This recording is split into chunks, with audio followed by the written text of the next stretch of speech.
Alamin din po natin ang mga detalye ng pagbibigay ng libreng serbisyong dental sa ating mga kababayang persons deprived of liberty na nasa Correctional Institution for Women. Apat sa mga kababayan nating PDL sa Correctional Institution for Women o CIW sa Mandaluyong City ang napagkalooban ng libreng pustiso sa atas ng ating hepe, PAO Chief Persida Acosta.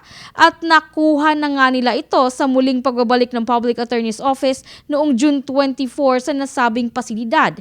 Ito ay sa ilalim pa rin ng pinakamalawak na proyekto ng PAO, ang Legal, Medical, Dental, Optical, Jail Visitation and Decongestion Program. Kaugnay niya, narito ang update sa atin ni Doc Donna sa naging proseso ng paggawa ng pustiso sa ating mga kababayang PDLs. Si Doc Donna, ang dentist ng PAO Forensic Laboratory Division, na personal na inatasan ng ating hepe na asikasuhin ang pagkakaloob ng libreng pustiso sa ating women PDLs. Yung unang step natin is sinukatan. Chinek na muna natin kung wala na for bunot. Kasi syempre, masasayang lang yung pustiso kung may bubunutin pa sa kanila. So dapat completely rehab, wala nang bubunutin sa kanila. Nag-trial muna, nag-wax trial muna tayo kasi sa bite naman nila. Lalo na sa mga cases nila, puro almost full denture. So mahirap kumuha ng bite. Full na walang ngipin. Medyo kasi yung midline, kung saan itatanim yung ipin. So, kailangan kasi yon. So, dapat pantay, yung pinaka-vertical, yung pinaka-plain nung so dapat pantay yun para magandang tingnan sa pasyente.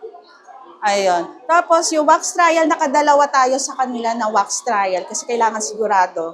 After nung dalawang wax trial, eto na yon, yung final na na-process na, naluto na yung pustiso. Apat po, yung pinaka-final po. May kasunod na batch, nag-wax trial kami kanina. So, baka may wax trial ulit next time para sa bite. Tapos yun, lulutuin na ulit. Yung pang-second batch na luto naman. Nagtagubilin din si Doc Donna kung paano pangalagaan ang kanilang mga pustiso. Sabi ko, pag matutulog na sila, tatanggalin para napapahinga yung gilagid nila. Tapos soft diet muna habang bago ang pustiso kasi parang bago sapatos yan, kailangan nila mag-adjust. Eventually, pag nalapat na yun, mag-aana na sila, magkakapag-adjust at ma-use na sila sa bago nilang pustiso. Sa ingat din nila.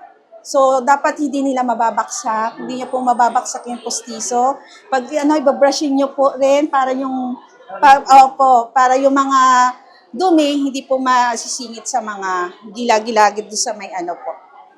Para malinis. Magtatagal po yan. Masaya kasi hindi lang puro bunot kasi di ba nakakalungkot puro wala na silang ipit. Tapos kaya pinalitan na natin ng pustiso. So makakakain na sila na mabuti, makakapagsalita sila na mabuti. So ayun, tsaka maganda na itsura nila.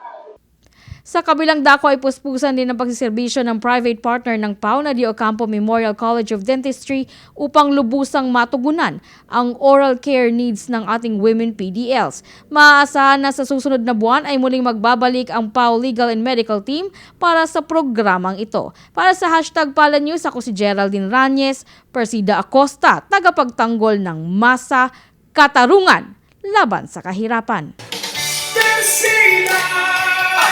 Abogado ng masa, Persida Acosta, lingkod ng bayan.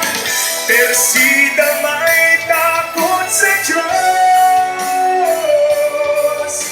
nagmamalasakit sa kapwa. Persida